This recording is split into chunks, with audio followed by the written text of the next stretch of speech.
дастрасӣ ва ҷиҳозонидани техникаҳои муосири тиббӣ дар маркази ташхисиву табобатии Баҳри Шифо имконият фароҳам овард, ки аксар гирифторони бемориҳои дилу рагҳо, шикасту банд, амрози занона, гӯшу гулӯву дандон ва ғайра ба дарди худ шифо ёбанд. Дар маркази мазкур 10 нафар табибони пуртаҷриба донандагони касби худ барои беморон хизмат мерасонанд. Марказ дорои 2 шӯъба ва утоқҳои маҳси бадан, физиотерапия, косметология, рентген мебошад. Дар баробари фаъолияти табибони ватанӣ дар марказ ҳамзамон ҳоло мутахассисон аз Ҷумҳурии Исломии Эрон ба беморон хизматрасонӣ менамоянд. Ин духтурон дар доираи ҳамкориҳои дуҷониба бештар ҷарроҳии гӯш мегузаронанд. Гуфта шуд, ки табибон барои кӯдакону наврасоне, ки узви шунавояшон осебдида аст ё ин ки модарзод аз шунидан ва сухан гуфтан мушкилӣ доранд, узви сомияшонро бо гузоштани таҷҳизоти шунавоӣ барқарор менамоянд. معمولا بچه‌هایی که به صورت مادرزادی کم شنوا هستند یا به دلایل اکتسابی به دنبال ابتلا به عفونت دچار کم شنوایی میشن، در سنین کم راه حلی که فعلا توی دنیا وجود داره و سالهایی داره انجام میشه، در کشور ما در ایران هم یه چیزی حدود 30 ساله که داره این کار انجام میشه، راه حلش کاشت حلزون. خب خوشبختانه در کشور تاجیکستان هم چند وقته که این جراحی کاشت حلزون داره به خوبی انجام میشه. در شهر دوشنبه موردهای زیادی انجام شده و امروز هم در خدمت دوستان و همکاران متخصص گوش حلق و بینی شهر خوجند بودیم و برای اولین بار در شهر خوجند کودکی 3 ساله که دچار کم شنوایی به دلایل مشکلات ابتدای تولد بود مورد جراحی کاشت حلزون قرار گرفت. جراحی به خوبی انجام شد.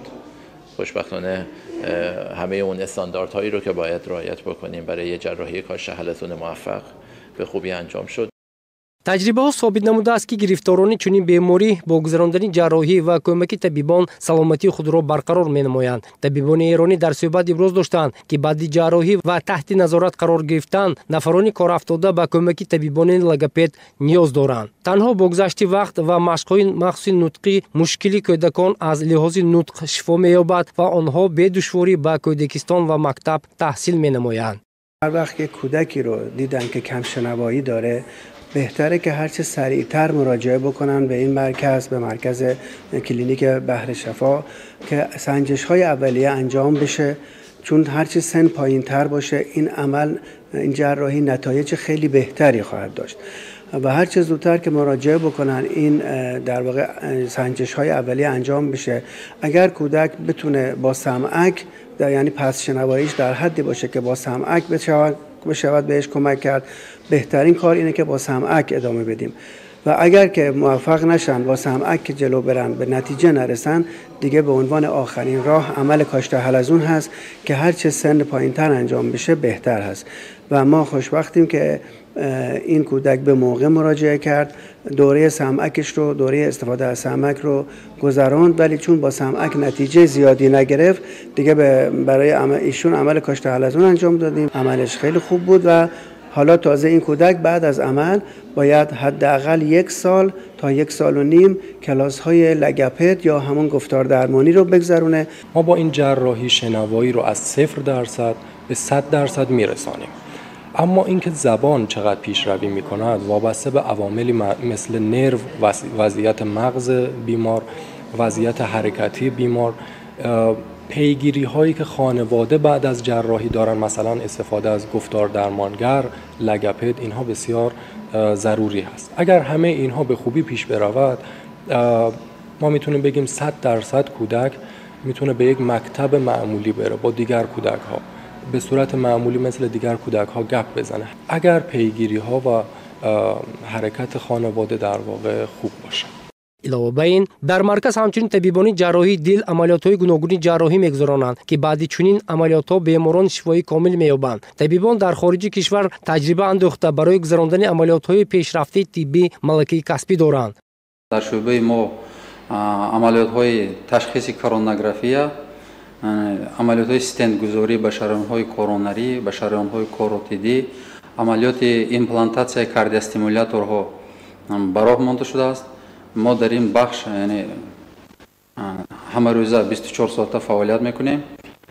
در بخش تشخیص کرونوگرافی انجام میدیم که شریان‌های کرونری دل رو میبینیم و پس معاینه میکنیم که در کدام این شریان‌ها یعنی بیماری هست، بیماریش رو توسط گذاشتن استنت برطرف میکنیم. дар баробари муолиҷаи ҳама гуна бемориҳо табибони марказ талош ба он доранд ки сифати хизматрасониро боз ҳам беҳтар намуда баҳри солимии ҷомеа саҳми босазо гузоранд. Пешрафти соҳаи тиб имрӯз имконият додааст ки шумории беморонро дар ҷомеа кам намуда авҷи ҳар гуна бемориро пешгирӣ намоянд. дар бемористони баҳри шифо дар ошёни дуюм шӯъбаи ҷарроҳӣ ва эндоҷарроҳӣ ҷойгир шудааст. дар ин шӯъба ҷарроҳҳои миниинвазивии муосир аз ҷумлаи лапароскопӣ гузаронида мешавад. аз қабили бемориҳои санги талхадон, чӯраҳои пештевори шикам, кистаҳои ҷигар, кистаҳои эхинококии шушҳо, кистаҳои тухмдони занона, ампутатсияи бачадон ба роҳ монда шудааст. бештари бемориҳо ки ба клиникаи мо муроҷиат мекунанд, ин аввалин бемории санги талхадон мебошад, дуюм чӯраҳои пештевори шикам, баъд бемориҳои занона. баргузори ҳама гуна ҳамоиш ва машварату тавсияҳо шароит фароҳам меоварад ки табибон аз пешрафти соҳа дастовардҳои гуногуни он баҳраёб гардида баҳри дар амал татбиқ намудани сиёсати давлату ҳукумат ҳарчи бештар кӯшиш намоянд. ҳукумати ҷумҳурии Тоҷикистон дар татбиқи барномау лоиҳаҳои давлатӣ талошҳои худро равона менамояд.